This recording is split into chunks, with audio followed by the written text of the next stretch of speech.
తాకట్లో ఉన్న మీ బంగారాన్ని విడిపించి ఆ రోజు ఆన్లైన్ రేటుకి కొంటాం. Sharma gold company. Amaravati outer ring రోడ్డుకి సంబంధించి ఒక అడుగు ముందుకు పడింది. కేంద్ర ప్రభుత్వం ల్యాండ్ ఎక్విజిషన్కి సంబంధించి భూసేకరణకు సంబంధించి అయ్యేటువంటి అదనపు ఖర్చు 1000 కోట్ల రూపాయలని భరించేందుకు సంసిద్ధత వ్యక్తం చేసినట్టుగా సమాచారం ఉంది. అలానే డిపిఆర్ ఫైనల్ డిపిఆర్ని రూపొందించేటువంటి క్రమంలో అధికారులకి ఆదేశాలు అందినట్టుగా తెలుస్తుంది. ఈ క్రమంలోనే ఆంధ్రప్రదేశ్ ముఖ్యమంత్రి గతంలో చంద్రబాబు నాయుడు చేసినటువంటి విజ్ఞప్తి మేరకు 140 మీటర్ల మేర అంటే 8 వరుసల రహదారి ప్లస్ 2 సబార్టీరియల్ రోడ్స్, వాటితో పాటు ఒక centrally located railway system, suburban railway system కింద ప్లాన్ చేయడానికి అనువుగా ఉండేలాగా 140 మీటర్ల విశాలంగా ఉండేటువంటి రోడ్డు వ్యవస్థ నిర్మించాలని రాష్ట్ర ప్రభుత్వం విజ్ఞప్తి చేసింది. ఫైనల్గా దీనికి అంగీకారం తెలిపినప్పటికీ అదనపు వ్యయాన్ని ఎవరు భరించాలనే అంశంపైన ఇప్పటి వరకు స్పష్టత లేదు. ఇప్పుడు వస్తున్నటువంటి సమాచారం ప్రకారం చూస్తే దీనికి లైన్ క్లియర్ అయింది. ఫుల్ ఫ్లెడ్జ్డ్ డిపిఆర్ పైన వర్క్ చేసేటువంటి ప్రయత్నాల్ని కేంద్ర ప్రభుత్వం, ముఖ్యంగా national highway authority of India ఇప్పటికే మొదలుపెట్టినట్టుగా సమాచారం వస్తుంది. అసలు ఔటర్ రింగ్ రోడ్ ఏంటి, దీనివల్ల వచ్చేటువంటి ప్రయోజనాలు, మార్పులు, చేర్పులు ఏ విధంగా ఉండబోతున్నాయి అనేది ఒకసారి మనం విశ్లేషించే ప్రయత్నం చేద్దాం. ఇది అమరావతికి సంబంధించి పూర్తి స్థాయి outer ring road route map. ఈ మ్యాప్ రూపకల్పన కూడా గతంలోనే జరిగింది. అయితే కొన్ని స్వల్ప మార్పులు మినహా 2018లోనే దీనికి సంబంధించినటువంటి ప్రణాళికని రాష్ట్ర ప్రభుత్వం ఆవిష్కరించింది. 2019లో వచ్చినటువంటి ప్రభుత్వం అమరావతి పైన పెద్దగా ఆసక్తి చూపించకపోవడం, దానికి సంబంధించిన ప్రాజెక్టులన్నీ కూడా అటకెక్కడం జరిగింది. సో వీటిలో స్వల్ప మార్పులు చేస్తూ ఔటర్ రింగ్ రోడ్డుకు సంబంధించినటువంటి ప్రణాళికని కేంద్ర ప్రభుత్వం ఫైనల్గా ఆమోదం తెలిపింది. ఆ ఆమోదానికి తగ్గట్టుగానే నేషనల్ హైవే అథారిటీ ఆఫ్ ఇండియాకి ఇప్పుడు డిపిఆర్ రూపొందించేటువంటి బాధ్యతని అప్పగించబోతున్నారు. మొత్తం ఈ సర్కిల్ కనుక మనం చూస్తే 189 కిలోమీటర్ల వైశాల్యంతో ఉండేటువంటి, అంటే ప్రస్తుతం హైదరాబాద్ ఔటర్ రింగ్ రోడ్ కంటే కూడా ఒక 20 కిలోమీటర్లు, 20 నుంచి 30 కిలోమీటర్లు ఎక్కువే ఉండేటువంటి రహదారి వ్యవస్థని అమరావతికి మణిహారంగా నిర్మించేందుకు రాష్ట్ర ప్రభుత్వం ప్రణాళికలను సిద్ధం చేస్తుంది. మొత్తం ఈ 189 కిలోమీటర్లను కూడా 10 ప్యాకేజీలుగా విభజించే దిశగా కేంద్ర ప్రభుత్వం ఆదేశాలు జారీ చేసినట్టుగా తెలుస్తుంది. ఈ 10 ప్యాకేజీలని ఎక్కడెక్కడ ఏ విభాగాలుగా విభజిస్తారు అనేది ఇంకా క్లారిటీ రావాల్సి ఉంటుంది.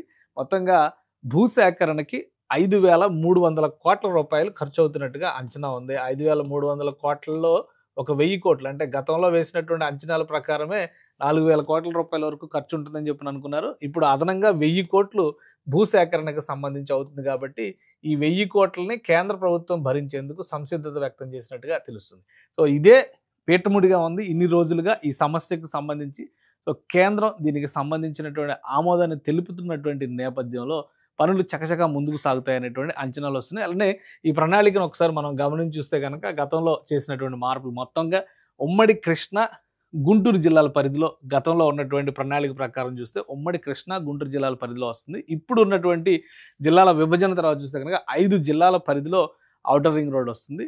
సో ఈ ఔటర్ రింగ్ రోడ్డు 22 మండలాల పరిధిలో 87 గ్రామాల మీదుగా 6 వరుసల్లో ఫస్ట్ ప్రతిపాదించినటువంటి రహదారి ఇప్పుడు 8 వరుసలకి పెంచుతున్నారు. 8 వరుసలకు పెంచడంతో పాటు రహదారికి అటు ఇటు కూడా అదనపు భూముల్ని సేకరిస్తారు. వీటిని భవిష్యత్తు అవసరాలకు తగ్గట్టుగా, అంటే రైలు మార్గాలను ఏర్పాటు చేయడానికి కానీ ఇతర అవసరాల కోసం కానీ దీన్ని వినియోగిస్తారు. సో ఇందులో మార్పులు ఏమీ ఉండేటువంటి అవకాశం లేదు. మ్యాక్సిమం ఇదే ప్లాన్ ప్రకారం వెళ్తుంది. మొత్తం టోటల్ రింగ్ రోడ్డుకు సంబంధించినటువంటి ప్రణాళిక అంచనా వ్యయం అయితే గతంలో దాదాపు 16,000 కోట్ల రూపాయల వరకు అవుతుందని చెప్పని అంచనా వేశారు.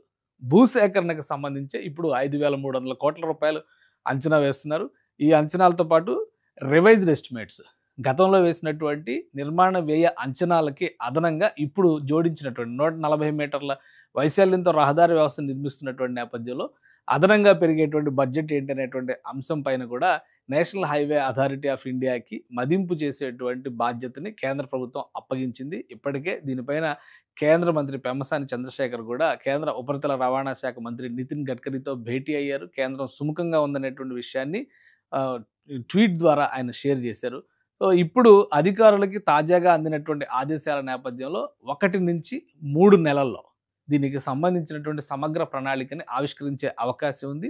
10 ప్యాకేజీలుగా విభజించిన తర్వాత మొదటి దశలో ఎన్ని ప్యాకేజీలు మొదలు పెట్టాలి, రెండవ దశలో ఎన్ని ప్యాకేజీలు మొదలు పెట్టాలనేది కూడా కేంద్ర ప్రభుత్వం నిధుల లభ్యతను బట్టి డిసైడ్ చేస్తుంది. ఈ ప్రాజెక్టును పూర్తి స్థాయిలో కేంద్ర ప్రభుత్వమే నిర్మించేటువంటి ప్రాజెక్టుగా ప్రకటించారు గతంలో. ఈ అదనపు వ్యయం విషయంలోనే రాష్ట్ర ప్రభుత్వాన్ని భరించాల్సిందిగా ఒక విజ్ఞప్తి కేంద్రం చేసింది. అయితే ప్రస్తుతం ఉన్నటువంటి ఆర్థిక స్థితిగతుల్ని కేంద్రానికి వివరించిన తర్వాత కేంద్రమే ఈ బాధ్యతను తీసుకునేటువంటి ప్రయత్నం చేస్తుంది. అయితే రాష్ట్ర ప్రభుత్వం వేసేటువంటి జీఎస్టీలో అంటే స్టేట్ ట్యాక్సెస్ విషయంలో కొన్ని మినహాయింపులు ఇస్తుంది. ఈ మినహాయింపుల ద్వారా 1,200 కోట్ల రూపాయల నుంచి 1,600 కోట్ల రూపాయల వరకు కేంద్ర ప్రభుత్వానికి వ్యయం తగ్గేటువంటి అవకాశం ఉందని చెప్పని రాష్ట్ర ప్రభుత్వం చెబుతుంది. సో ఫైనల్ డిపిఆర్‌లో ఈ టోటల్ ఎస్టిమేట్స్ అన్నీ కూడా రిఫ్లెక్ట్ అయ్యేటువంటి అవకాశం ఉంటుంది. మొత్తం మీద చాలా కాలంగా ఔటర్ రింగ్ రోడ్డుకి సంబంధించినటువంటి చర్చ నడుస్తూ ఉంది. అది ఒక కన్క్లూజన్‌కి వచ్చినట్టుగా మనం భావించొచ్చు. ఆంధ్రప్రదేశ్ ప్రభుత్వం చేసినటువంటి అన్ని ప్రతిపాదనలను కూడా కేంద్రం ఆమోదిస్తూ కేంద్రమే పూర్తి స్థాయి బాధ్యత తీసుకుని ఈ నిర్మాణ ప్రణాళికను ముందుకు తీసుకెళ్లే ప్రయత్నం చేస్తుంది కాబట్టి 2-3 సంవత్సరాలు లక్ష్యంగా పెట్టుకోవడం ద్వారా ఔటర్ రింగ్ రోడ్డు సమగ్ర స్వరూపాన్ని ఆవిష్కరించేటువంటి అవకాశం ఉందని చెప్పని ఆంధ్రప్రదేశ్‌కి చెందినటువంటి అధికార వర్గాలు అంచనా వేస్తున్నాయి.